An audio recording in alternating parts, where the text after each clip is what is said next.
Welcome to the Irish Pagan School podcast. Your hosts are authors and co-founders of the Irish Pagan School here in County Waterford, Ireland, Lora O'Brien and John O'Sullivan. Fáilte. Hello, Fáilte. Does Lora O'Brien hate Americans? We're here to answer that question today and hopefully develop a little bit of cultural understanding as to maybe why that perception might have come into being. Now, I'm making this video not as a defense, but because I came across a couple of Reddit threads that, now I know Reddit is a cesspool. I know it is. I know it is generally. But I took some time to actually read through some of the comments and specifically some of the ones on me personally. Now, for some reason, people love when John does some of the things that I do and then hates when my partner, John, who is a male presenting person, hates when I do some of the things that he does. So I'm going to write a small amount of this down to, maybe biases or something like that, prejudices, maybe. Female presenting people on the internet don't always have a good time, right? But what I didn't want to do is completely dismiss it either. So we have co-founded the Irish Pagan School and we have a huge amount of free content out there. We are educators first and foremost. We are community service educators. And through obviously all of our free content on the YouTube channel, on our blog, on our podcast, and all the free classes that we do at the Irish Pagan School. We have 44,000 students enrolled at the Irish Pagan School. When I checked, it's over 44,000. So a lot of those would be in with free content as well. We do run paid classes, obviously, myself, John, and about 10 other Irish teachers teach classes at the Irish Pagan School, but the vast majority of what we do is actually free content. So when I'm coming across the mission that I have, as a community service educator, when I'm coming across people who are having bad experiences with me or with my content or bad reactions to it, it's my job to sit down and really have a little think for myself, and make sure that I'm presenting myself in the best light, okay? And that what I'm doing, either consciously or unconsciously, is not alienating people from resources that would actually be very beneficial to them. So again, that's part of the community service. So the other side of it is, it was a little bit hurtful, and I will get into some of the reasons why I do understand why people have bad reactions to me. I genuinely do, right? Some of the things I say, we're going to go through, I have 10 reasons why I don't hate Americans. And I also have 10 reasons why I think that these potential or that these misunderstandings actually came up, like why some Americans might feel disliked as well. So we will get into all of that. I have very specific points. I've really thought about this, okay?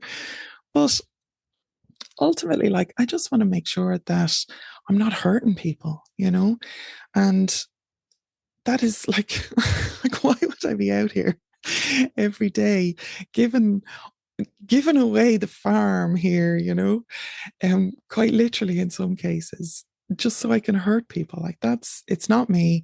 It's not where I'm coming from. It's certainly not my intent. I'm not denying that could have been the impact. And again, we will go into why, but I just want to do what I can to make sure that people actually have access to the information that they need. The one thing everybody agreed with on the Reddit thread was that we know our stuff, that there isn't anybody else. There isn't another resource like us. That was coming up time and time again. There was always this, but Lora, but Lora, but Lora.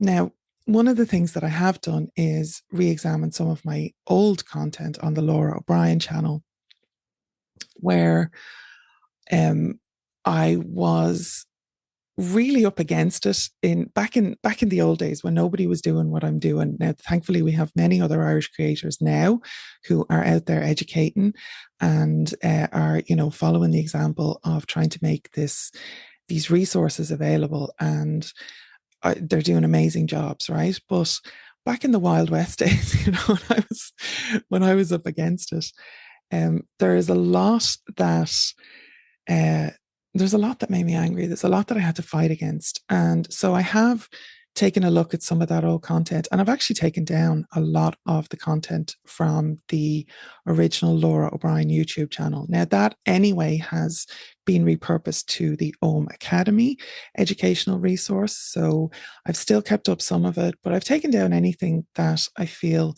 might be kind of alienating in this way, right? So, yes, unfortunately, a lot of people have lost a lot of content. There's hours and hours and hours worth of stuff that's come down. My intention is to remake it, to clarify it. We have a much better tech setup now. We have, I have a little bit more time, a little bit more space, and I can do a better job really on getting my points across. So, all of that being said, I also want people to understand that where I'm coming from is 30 years of doing this work. And, sometimes I'm just tired. I'm tired. I'm tired of having the same conversations, and I'm human and I make mistakes, and that is definitely a part of what's been going on here. However, that's to explain, not to excuse. So, in these 30 years, I've been doing my own personal practice. I've been involved in all sorts of online forums, back from Yahoo groups. I didn't quite get in at the 4chan era, but definitely from the early Yahoo groups. Save Tara, if anybody recommends or remembers that, the old traditional witchcraft groups. Like, I was involved in all of those from pretty much from the age of 18. And, because nobody had let me in. Well, a little bit earlier, but technically you're supposed to be 18. So let's just go there. But between that and then my actual professional experience as a tour guide, as a heritage manager, I've been dealing with people every single day, every day for about 30 years who come from North America, who have got Irish heritage, have got an interest in Celtic paganism, in spirituality, are neo-pagan, all of these. So I've been dealing with these literally on a daily basis. And, like, my experience of that is obviously going to be different from how your fellow Americans. So please just, bear that in mind as well. Okay. So what we're going to do is start with the positive, I suppose, and really go for those 10 reasons why I do not hate Americans, just so that you actually understand, again, a little bit more of where I'm coming from. So we have a global audience of those, just of the 44,000 students enrolled at the Irish Pagan School. About 80% of those are Americans. And, from what I can see on YouTube and Google Analytics and that kind of thing, we get a vast number of people consuming our free content who are from America. It's definitely up around the 80%.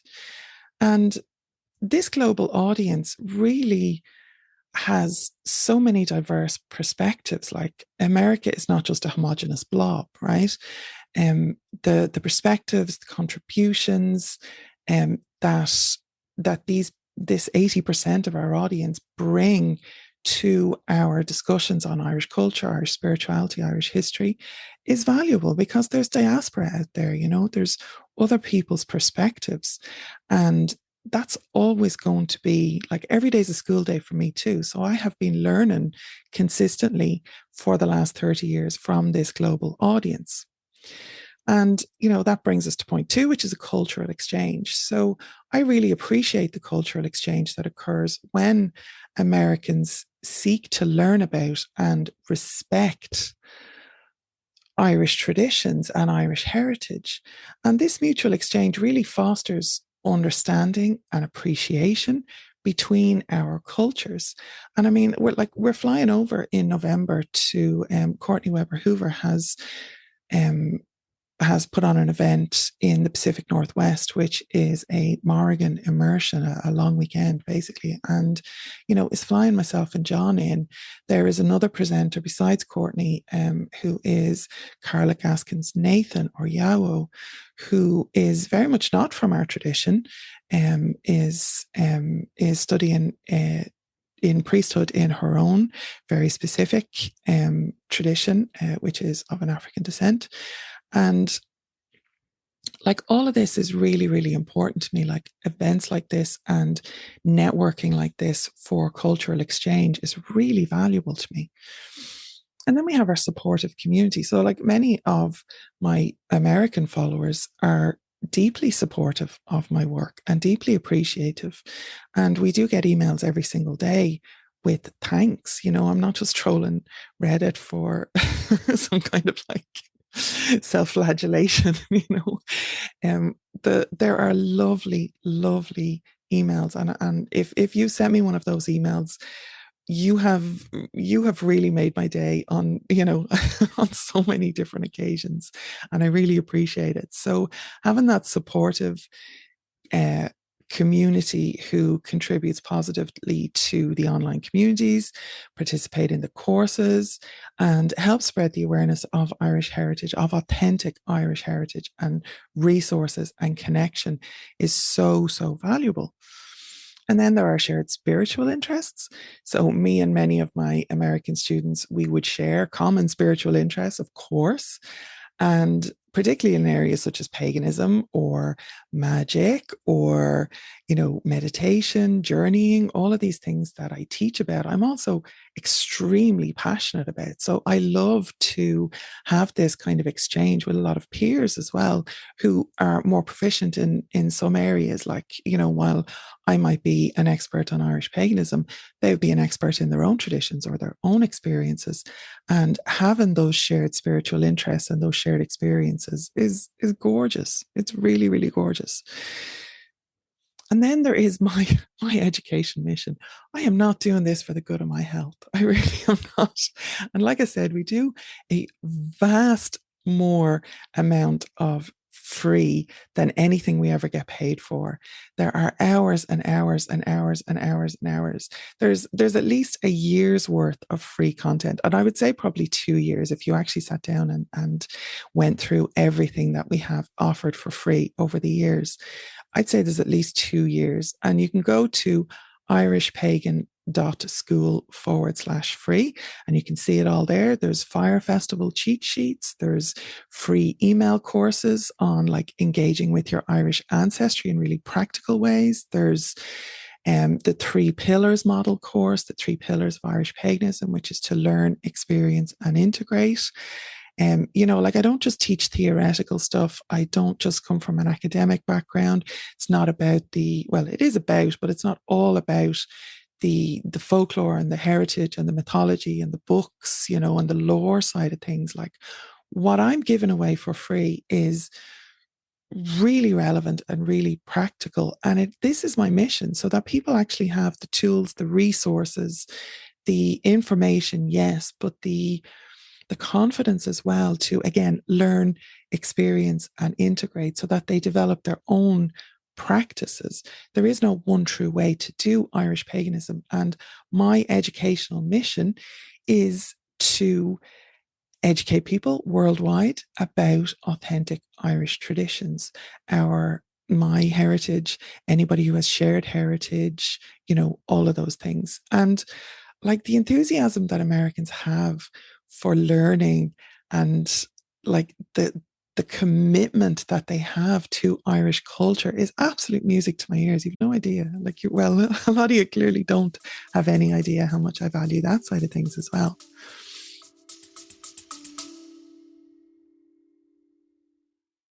Hello, this is Lora O'Brien, and I want to make sure that you get access to our free gift for you, which is the Roots and Reverence Ancestral Connection Toolkit.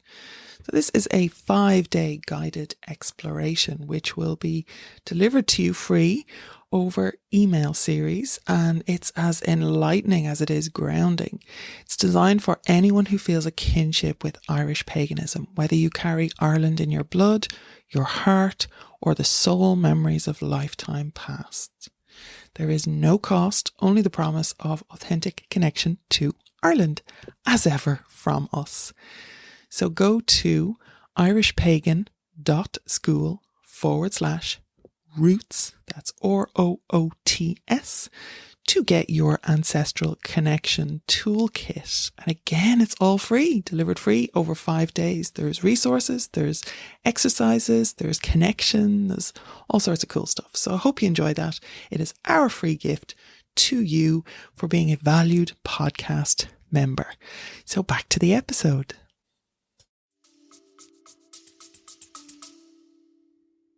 And I don't know what number we're on, maybe 4 or 5. Respect for authenticity. So I really, really respect American people who approach Irish culture, or any culture really, with genuine interest and a desire for this authenticity. You know, there's a lot of ye out there who are just as sick as I am of the, plastic paddy shamrock, hokey, gosh and begara, top of the morning to you, drunken Irish, all of that stereotypical or touristy nonsense that, like, especially when you're coming from a spiritual perspective, in your heart and soul, it's not actually Ireland. It's not our actual traditions, our culture, our heritage. You know that it's not real. And yet this is all you're being fed.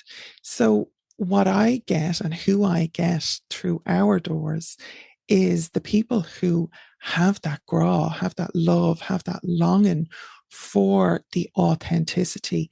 And that's what I want to share. That's my mission. Community engagement is another one. So I actively engage with American students and readers, offering guidance, answering questions, participating in discussions. Now, I have, you may have noticed on the channel that John has been doing a lot more of the content than I have. That's because I have been writing my book on the Morrigan, which will be out with Llewellyn in 2025, wherever you're watching this now or in the future. So I have had my head down in that. And before that, I was doing a master's thesis on the place of Ogham in the development of Irish identity. So that was a 2-year course. So I've really had to, over the last 3 years, I've really had to step back. And also significant burnout is in place. All of this free content comes at a price. So I have been really trying to catch up with myself. And yes, it necessitated taking a step back, but wherever I can, and, at the Morrigan Academy, at the Ogham Academy, in our Facebook groups for the Irish Pagan School, in the Morrigan's Cave on Facebook, wherever I can, I engage with our community. And hopefully with an openness and a respect for our American audience. Now, there's a lot of people don't make it easy for me, but we're going to stay on the positive for now, right? We have to put up with with a lot, and again, as a female presenting person on the internet, there's a whole extra layer to the stuff that I have to put up with that John doesn't. So, he's maybe a little bit more free to be the happy chappy, carefree presentation that he's able to give. It's sometimes getting online for me feels like going to war, and I don't like that. I don't want that. I don't look for that. I never look for fights or arguments. However, I have to have very strong boundaries. But anyway, we're going to keep focusing on the positive, right? So mutual learning. I really believe in mutual learning, where both me and my American students and community members, and again, peers, can learn from each other's experiences and perspectives. And this is a positive aspect of international reach that I wouldn't get just if I was just sitting here in my house in Waterford, here at the Irish Pagan School HQ, in the office here. There wouldn't be any of this mutual learning available if I wasn't doing what I do.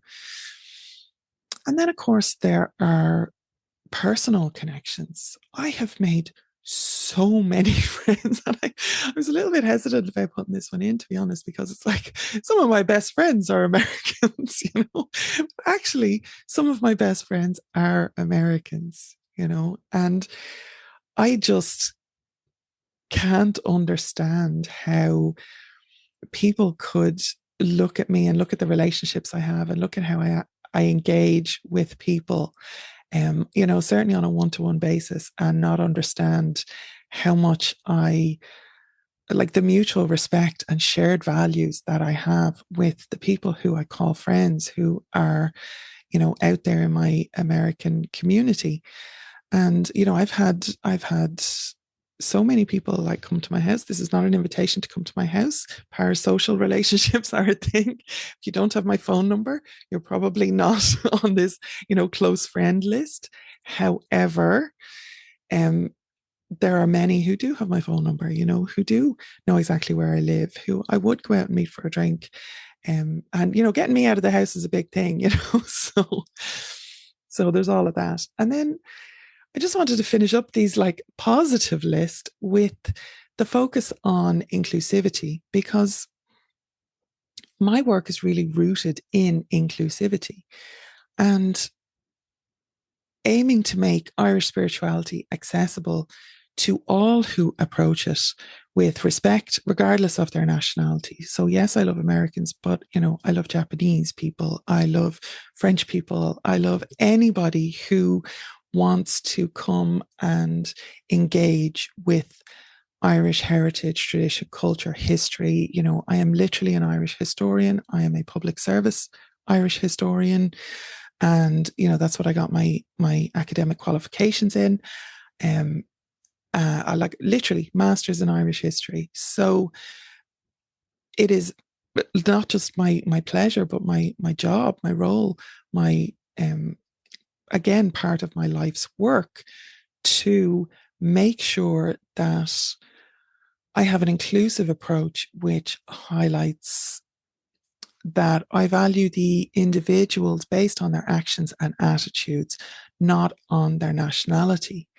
Now, for anybody who's familiar with inclusivity and exclusivity, you will understand that there is a paradox of inclusivity, where to make sure that you're creating safe spaces for everybody who is, again, engaging respectfully and who wants to approach this with an open mind and an open heart. Unfortunately, that means that we have to exclude some people to make sure that everybody inside stays safe. For example, if we have a white nationalist, and I'm trying to be inclusive to everybody, if I'm inclusive to somebody who, has a KKK heritage, then I am automatically excluding a lot of people who, I don't want to exclude, people who would not be safe in a group or in a community where those people are allowed to be included. So every online space, every community, every group has to have boundaries, has to have rules of engagement, has to have an understanding that to keep everybody safe and to keep everybody included, there are some people who don't get access to that, and I suppose in a lesser way then, where that kind of comes across with the Irish paganism specifically, is when people are coming in and they're absolutely taking a crap on our culture. They're giving out wrong information. It's like some people come in and it's like they have like a photocopy of a photocopy of a photocopy of a photocopy. And it's this faded, grainy nonsense that isn't even intelligible most of the time. And usually, that they would claim to be some descendant of some high king so that they have every right to do what they want with their heritage. This is the kind of nonsense that we come across. And sometimes those people have to be excluded so that everybody else has access to safe and correct information. And, that kind of pollution really can spread quite quickly within groups. And all you have to do is, type in Celtic pagan group on Facebook and look at some of the absolute nonsense that's coming up in them. So, like when we started setting up Facebook groups, we made sure that that the inclusivity was a thing, but that has to happen by excluding some people, unfortunately. Now, I just want to know, in your own experiences, have you ever felt this way? Do you connect with Irish culture? Did any of those 10 points resonate with you? Was there, was there stuff that did you have an aha moment? Make sure that you comment below. I would love to engage with people in the video comments, or send us a note if you're listening to it in the podcast. And, make sure that the feedback that I'm getting is going to be accurate to the content that you've just engaged with, not something that you saw, in passing 10 years ago that I had posted online, right? So now we are going to just take a little bit of time and address potential misunderstandings. So misunderstandings can definitely happen. And like I said, I really sat with a lot of what I was reading on the Reddit threads. And yes, I read through all of them. And some of you are absolute horrible shites. And some of you are lovely and just hurt and feeling excluded. And like, I can tell the difference. I can see the difference. And it's for those people who I have unwittingly hurt. That's who I'm making these videos for. So I wanted to make sure that I try and address those misconceptions and give you some reasons or some explanations. And again, not excuses, but reasons or explanations why some Americans might feel like I dislike them.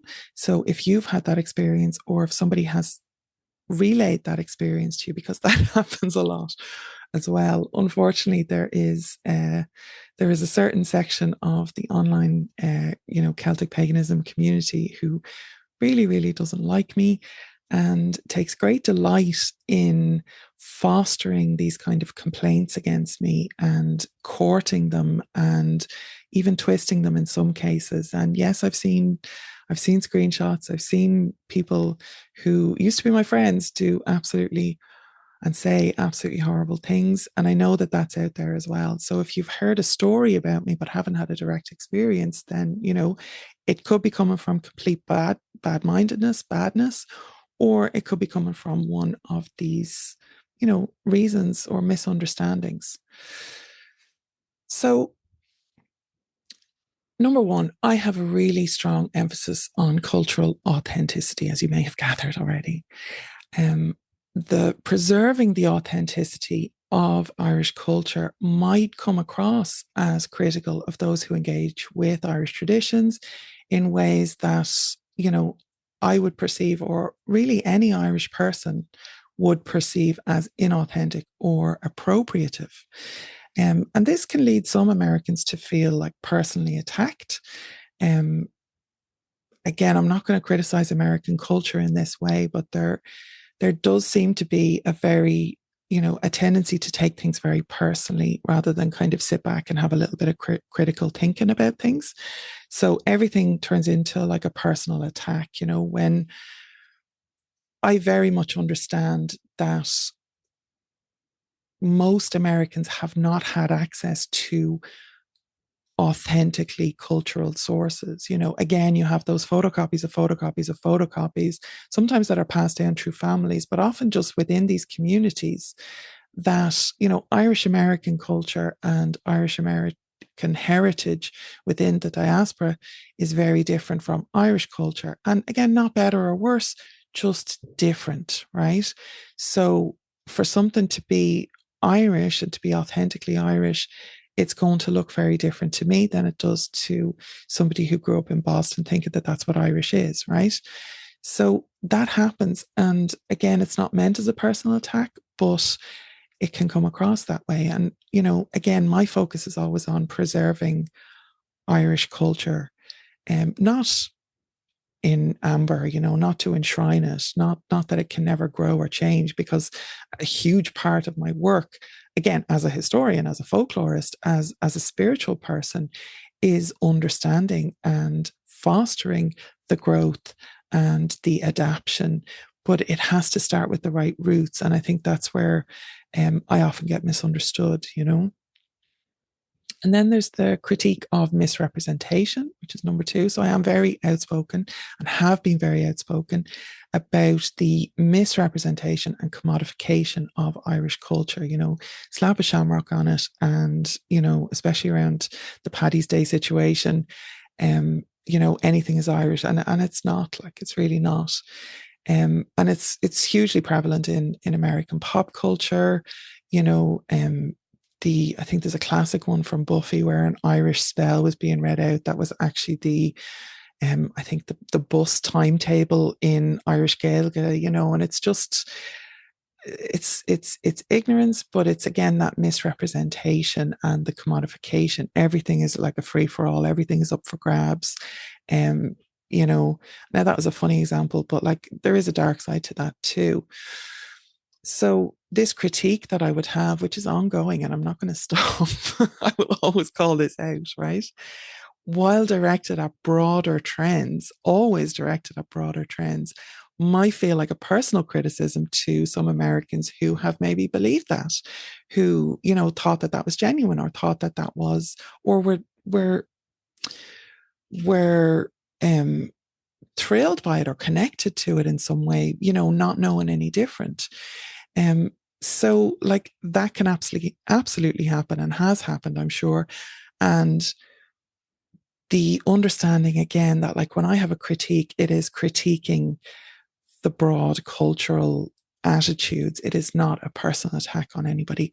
This is going to sound bad, maybe I'm shooting myself in the foot here in a, hey, Laura's actually a nice person video. Um, However, I don't care enough about, a random person that I'm going to meet online. I don't personally care about them. My goal, my mission is that big picture. So I'm not going to be coming for anybody. I do not have the time. I do not have the energy. I do not have the resources for personal attacks, for witch wars, I could not give a shit what people are doing personally if I react to something or if I critique something or if I, put this emphasis on cultural authenticity, I am talking about 100 examples of this, on any given day, not this one person who happens to be in front of me at the time, right?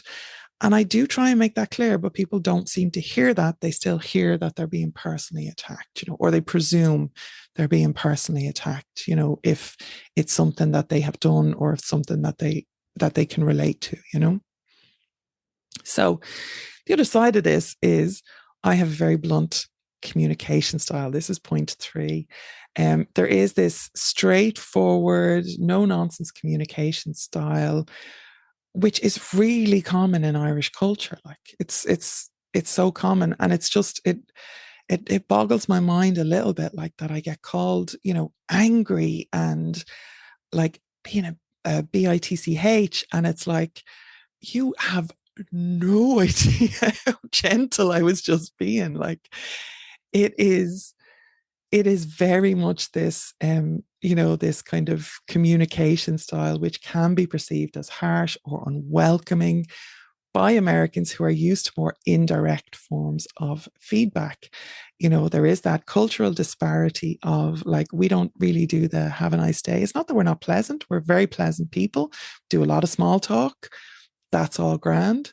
But you look at any kind of, say, the funny Irish content creators, you look at Blind Boy, you look at Kneecap, you look at Garrett Noon, you look at, I can't even think of Clasair, any of the Irish, the very Irish content creators like that are so easily available online. And we all have this bluntness, we all have this directness, we all have this forthrightness. And it seems like if you're being funny, you get away with it. If you're a charming man, you get away with it.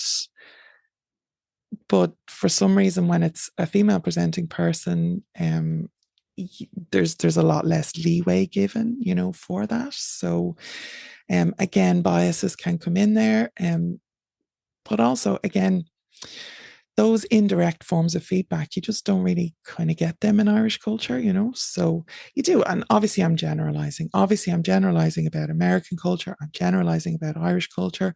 I am very aware that I do not speak for all Irish people.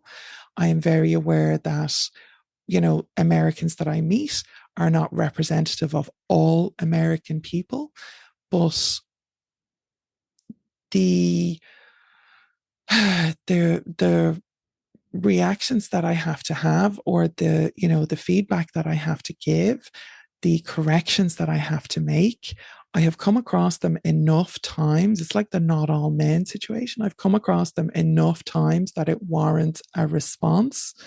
I'm not just out there looking for, individuals to attack, right? It's way more than you think it is.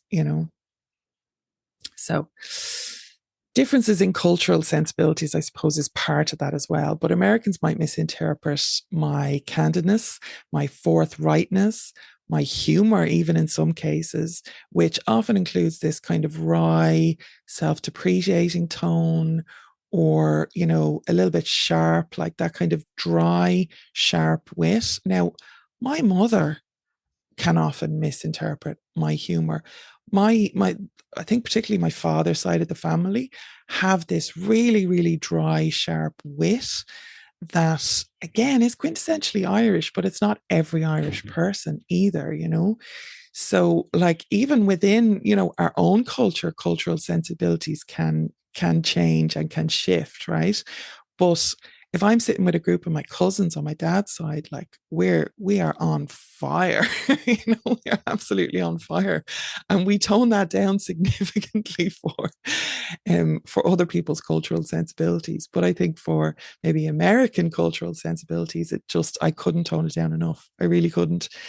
Um, so it can be misinterpreted as dismissive or disdainful. And again, especially if you're not familiar with Irish conversational norms.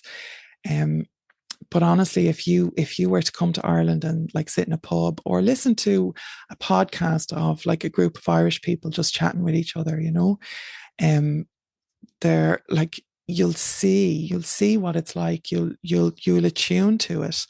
And a lot of it is just that you wouldn't be used to Irish people, which is, I think, a little bit ironic when, it's people who are claiming to be Irish and more Irish than me don't actually understand what Irish people are, kind of our humor and our communication style. But anyway, that's maybe a conversation for another day.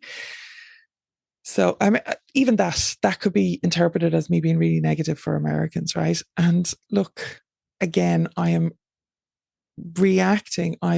working from a place of understanding that this is hundreds and thousands of American people that I have come across who get very, very enraged by things that if they were actually Irish, that they should, if they were as Irish as they were claiming to be, that they should really understand that this is just how Irish people are. So it's just something to sit with, right? Now, I also focus on Irish perspectives. There is, back to the kind of misrepresentation and the commodification of Irish culture. There are so many groups, spaces, content creators who are peddling some form of Celtic shamanism, Celtic paganism, um, Irish this, Irish that, Irish mythology, Irish folklore. None of it's actually Irish. Or they are taking Irish source material and really, really twisting it into something that is very different, right? Now, any of you can go and you can find 10 of them. You can 10 of those groups, 10 of those content creators. I'm not going to promote them, obviously, but like Google Celtic paganism and you're going to find a whole heap or Celtic shamanism, and you're going to find a whole heap of those kind of resources in air quotes, right? The reason that I specifically focus on Irish perspectives and native voices is to give us one space. Like, I want, and maybe this is selfish, right? But I know that a lot of my students appreciate this as well. And if you're not one of them, toddle off. Like, it's no skin off my nose. It's no skin off anybody's nose. Like, you don't have to go and complain about me on Reddit. Like, if I'm not for you, grand. If a safe, um, like space that is specifically set up for the inclusion of Irish perspective and the prioritization of Irish voices, Irish perspective, Irish experiences in my work, if that's not for you, grand. it can lead some Americans to feel excluded or overlooked, particularly if they're used to more prominent American-centric viewpoints. It sounds like you're being silenced, or it sounds like your favorite content creators that like you loved are being dismissed or silenced or whatever. Nobody's saying that you can't have those spaces. Nobody's saying that you can't have those things, read those books, do what you want, go knock yourself out, grand. Um, but within our community, we center native voices. Now, this is really common in cultures like indigenous or native cultures that have been colonized, that have spent, centuries trying to find their own voices. Like, I will protect this till my dying day. I will protect spaces for Irish voices. I will protect the focus and the centering of Irish voices, Irish experience. And I am not just talking mine, like, come on. Like, again, we have 10 other teachers who teach with us at the Irish Pagan School. Like, if I wanted this just to be the Lora show, I wouldn't even have John there, or it'd just be me and him running a fucking cult or something. You know what I mean? Like, that's not what we want. That's not what we're about. I regularly put up posts that are like reviews, that are recommendations for resources that are other Irish creators, other Irish voices. I've mentioned Blind Boy, I've mentioned Kneecap. You can go on YouTube, look up The Crafty Kayak, look up Tara Tyne, The Ditch Witch, look up Hog and Dice, look up, oh my goodness, like any of the creators or influencers or anything that I've mentioned already. Like, there are so many people who have so much to say and so much to contribute, who have not had a space to do it, who have been drowned out by, English or American, Celtic pagan or Celtic shaman people who have literally just blanketed the world with their view or their version, and it's not Irish, So I just want Irish spaces. I want my work to reflect Irish perspectives. And again, not just mine, I want to be able to hand you resources and make sure that you're being connected to authentic Irish culture. And I am absolutely not apologizing for that. Not ever. Like I said, I will die on that hill. This is my fucking fairy fort, and I'm going to protect it until my dying breath, because we don't have them, and we haven't had them, and they were taken away from us for so long, for like 1,000 years, right? We haven't had a voice. So we have a space now where the Irish have a voice, and that's my guardianship duty right there. Now, expectation of prior knowledge. So, my deep dive into Irish spirituality or history, I know that I can get really deep sometimes, and it might lead, it might like assume a certain level of prior knowledge or sensitivity to cultural issues that would be very normal to me. But and I do try and approach things with a beginner's mind. That's actually a big part of my teaching, and my own self-knowledge and self-development is to try and look at things from that perspective. But like, I don't know what I don't know. So like, if I'm talking about something that is common knowledge in Ireland, I don't always realize that it's not common knowledge in America, or it's not common practice in America, or it's not the norm in American culture, where very much would be in Irish culture, right? So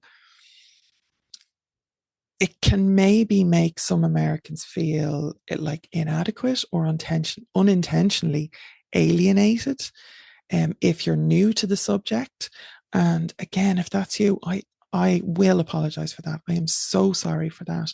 But again, I don't know what I don't know. So feel free to just point out, leave a comment below, like, where I was presuming something was a standard, or presuming a level of knowledge that isn't common, right, to you or to your culture, whatever. There are no stupid questions. There are no like we really, really try and take that feedback and develop further resources on it, or, take it down a peg, or like widen it, let's say, rather than take it down a peg, but like widen it out or broaden it out so that we're able to better explain the basics as well as the more advanced concepts. Like, and we can't, in fairness, like we can't sit at basic 101 beginner level all the time, or like we wouldn't be doing our jobs if we were doing that. But there are more and more resources coming online all the time about, getting your feet on the ground. And again, all of those are free. Like my guided journeying method that I teach, and it goes up to, level 3 journeys.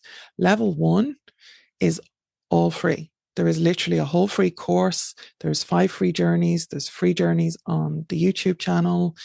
There's, and I keep that at a baseline. I keep that foundational teaching and knowledge available to anybody who wants it.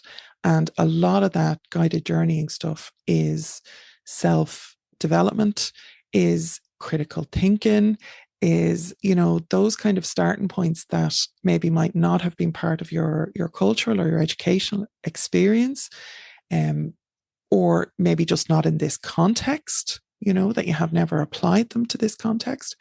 But that's what we're trying to do. So like there's a lot more beginner content coming online as well, to try and address this.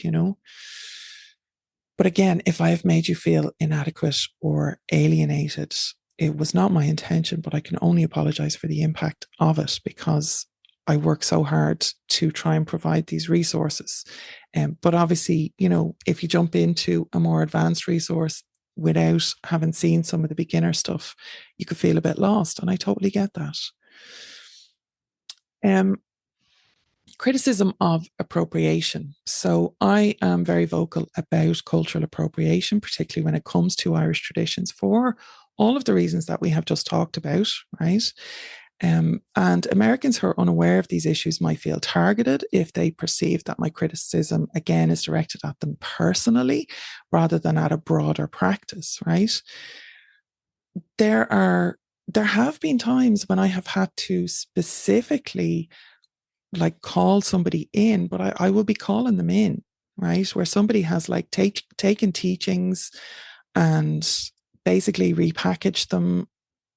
My teachings, all of our teachings are for your personal use, right? Your personal spiritual growth. We give them freely in that way.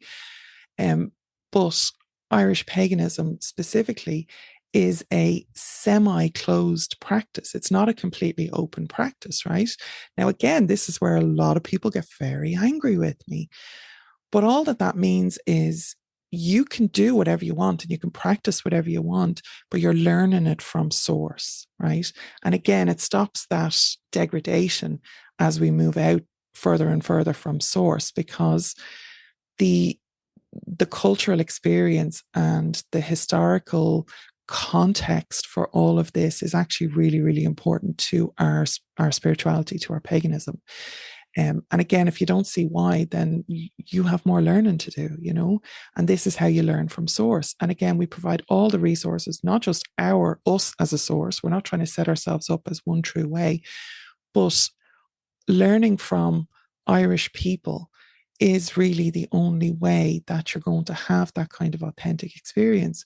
But then if you take that learning and repackage it, and as a person outside Ireland are going to try and teach that, however way you're spinning it in your mind, you're still taking it away from source. You're still taking work that somebody has done and given you either freely, or even if you've paid for it, like for your own personal development, right?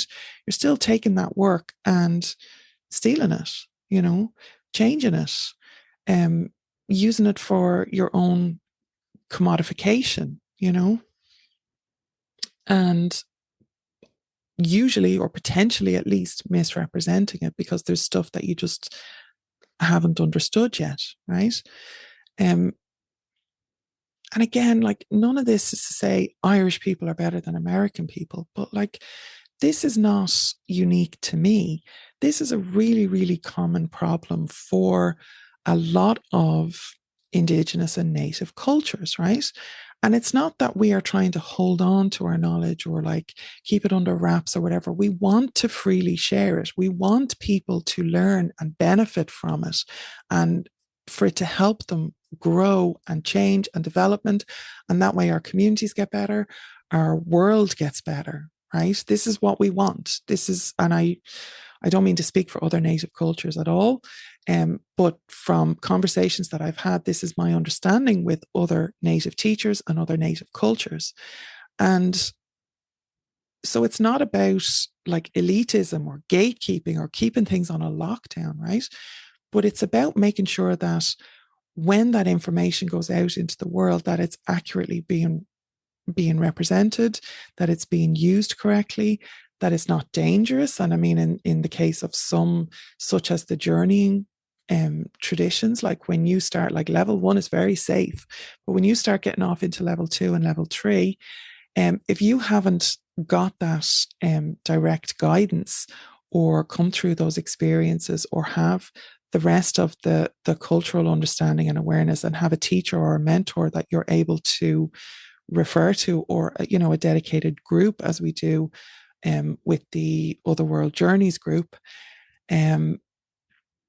you could end up in trouble and it could be dangerous. If you were to set up I don't know, a Native American sweat lodge in your back garden, like, are you going to poison you and all your neighbors and your family, because you don't know how to do it right? Like, I don't know. But what I'm saying is that there are often things that, again, what you don't know, same as me, right? So there are situations where cultural appropriation can actually be dangerous, never mind anything else, never mind the ethics, never mind the morals. But, there is this entitled attitude, and this is not just Americans. I think this is a colonial hangover, basically, within certain cultures that would have primarily colonizer ancestors, right?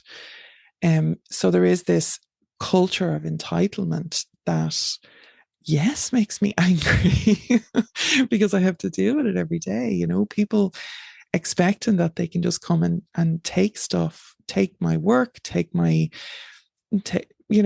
culture and do whatever the feck they want with it. And it's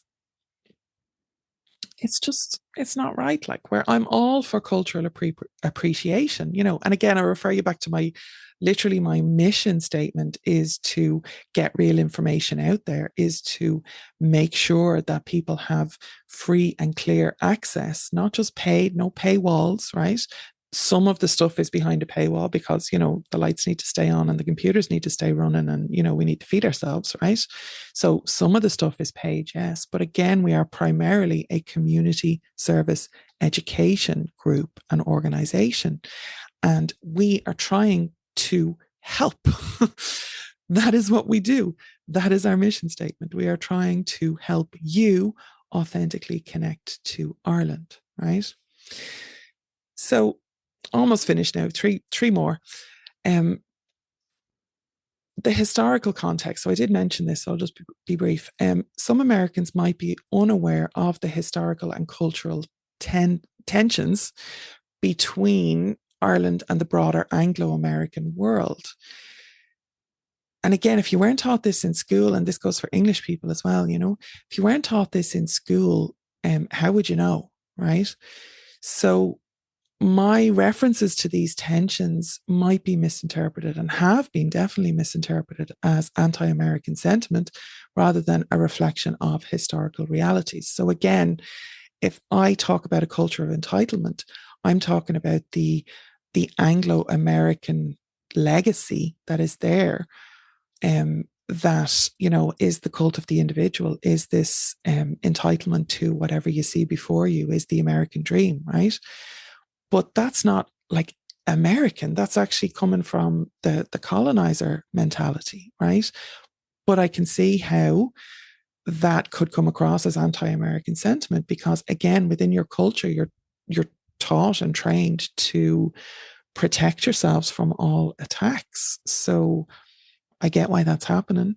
It's incorrect, you know. Um, it's certainly nothing personal. It's not even anything against America. It is just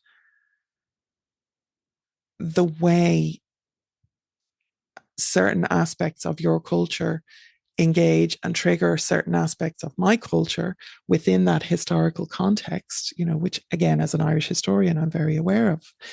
And it is my job to educate about. So yes, I do have to keep talking about this, right? So perception of elitism. This is I mean, if any of you could see my self-doubt, if it was representative, it would fill the room behind me, you know. Um, However, I know that I have an expertise. I know that I have a commitment to authenticity. I know that I do my work, right? I have earned that shit. I have absolutely earned it, right? However, that might be perceived as elitist or exclusionary. You know, not everybody can afford to go to college. Hey, I am 46 years old and I literally am just finished college. Like, that's how long it took me to get my master's. So I get that. I come from a not privileged background, let's just say, and a difficult early life with my children and all the rest of it. So we don't have to go into any of that, but I haven't exactly had an easy time of it. So what I have very much earned through, you know, my own blood, sweat, and tears. And unfortunately, some people could look at that and make presumptions, and it could be seen as elitist, it could be seen as exclusionary. There could be feelings of resentment or a sense that they're not welcome unless they meet certain standards. And like, accessibility is so important to us. I can't even talk about how much of a driving force accessibility is. And more so in recent years, obviously, the more I learn, the more important it becomes, to be honest. So if you were only looking at early content, if you were only looking at, you know, an internet video from 10 years ago or 5 years ago, even, the accessibility side of things might not have been as relevant or as prevalent. You know, the studio setup, the audio quality, the lighting, any of that might not have been as up to date, because again, I didn't have any money, right? So all of that is actually very much in flux and very much in flow. But the idea of elitism, like that you can't access, that I'm gatekeeping, I think that's the one that like personally gets me, right? So and I think because there's a little element of truth in it, right? And again, like all good slurs or, you know, takedowns, there's enough truth in it maybe that that people would see it as true, right, or as real, when actually it's twisted by people who don't necessarily have mine or your best interests at heart, right? But this idea of gatekeeping or elitism, you know, I talked earlier about having our space where I am able to focus on Irish perspectives. To, for the first time in my life, I can cultivate a community and cultivate a platform, right, where Irish voices are being prioritized. And again, the inclusive and exclusive thing, if there's a lot of invasive species, kind of, if there's people coming in and dropping invasive species in my little garden that I'm cultivating, my little gurt, for anybody who's familiar with the Ohm, my cultivated sanctuary, um, people are wandering through that all the time. The gate is open, right? There is a fence around it, but the gate's open to this little garden, right? And but people are tramping all these like invasive species in all the time. And if they are left there, they will take over. If they are let to bloom and flourish, they will take up all the resources, they will take up all the air, they will take up all the space, all the water, all the food. And there won't be any room left for what I'm trying to cultivate in my little garden, which is this sanctuary for Native Irish voices, for Native Irish perspectives. Again, not just mine. I'm really trying to hold that door and little Hodor moment, hold that door for people who want to enjoy this native cultivated sanctuary, right? So again, if that's not you, then okay. If you're coming in and trampling all over shit, like absolutely, I will kick you out of our garden. I will. I will do that. I used to work as a bouncer, right? So, some habits are hard to break, right? I will keep the peace. I will keep the space. That is literally my job, right? And or part of my job. And, I'm also dedicated to the Morrigans. So like why people are super surprised that I'm not some kind of sweet, cuddly, naturally warm and huggy type. I don't know, that kind of baffles me a little bit as well.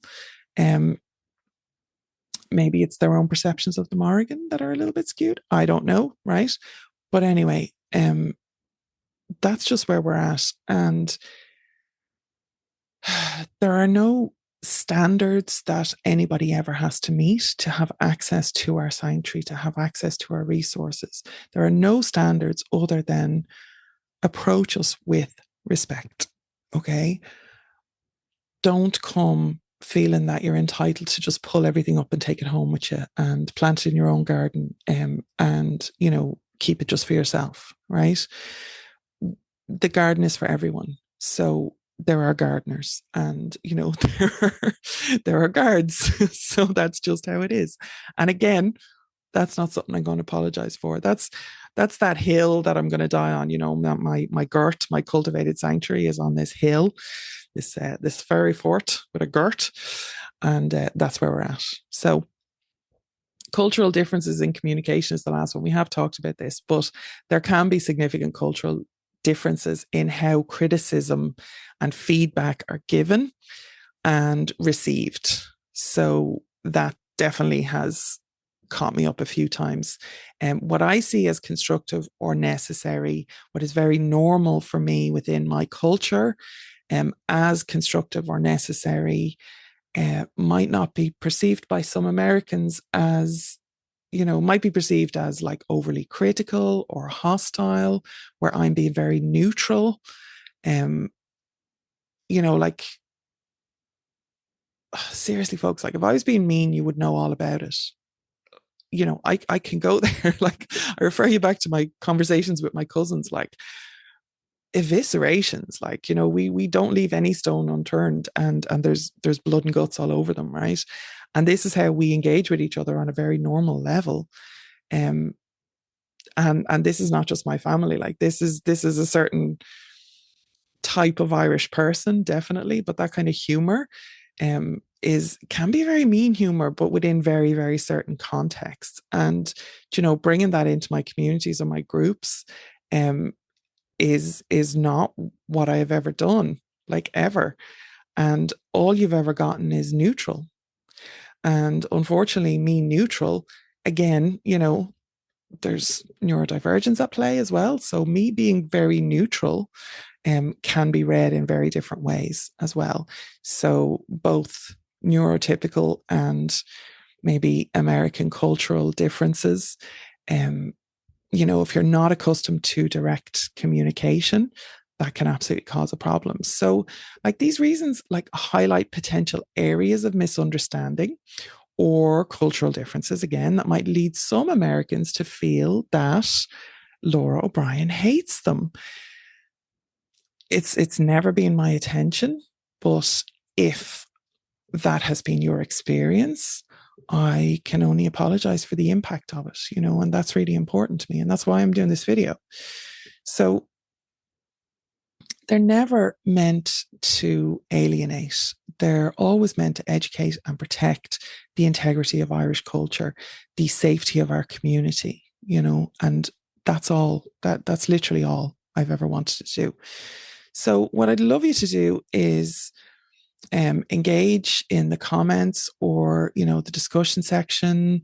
Send us a message if it's on the podcast. Share your thoughts, your experiences, your questions. I'd love if there was any questions. I'd be happy to answer them in a future video.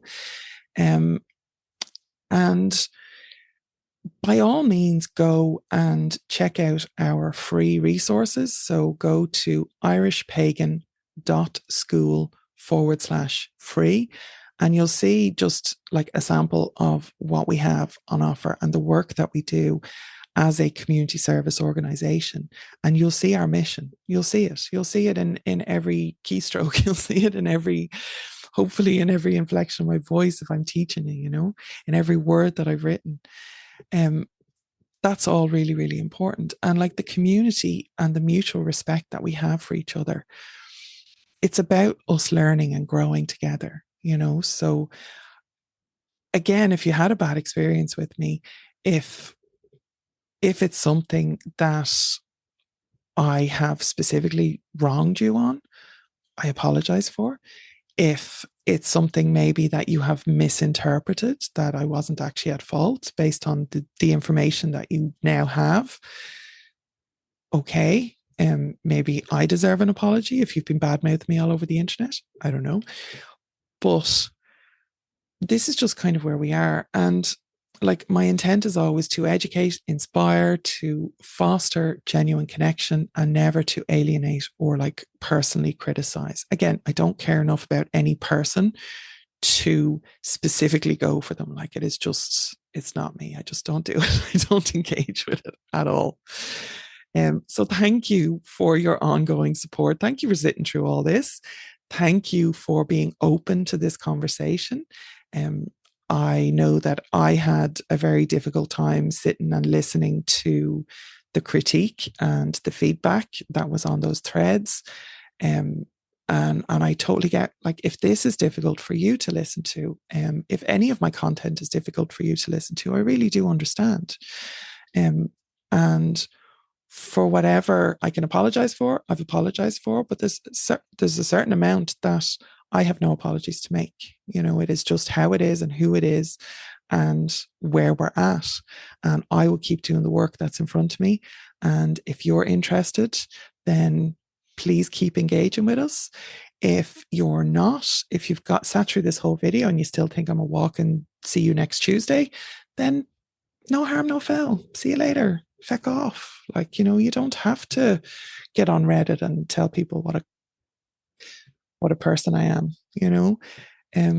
you could just like decide to, do your own thing.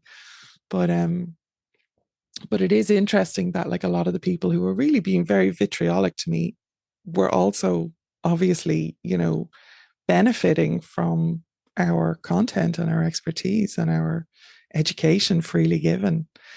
So that might be something to think about as well. Is there a reciprocity that needs to be balanced there as well? Even if it's just, if you don't have something nice to say, don't say anything at all.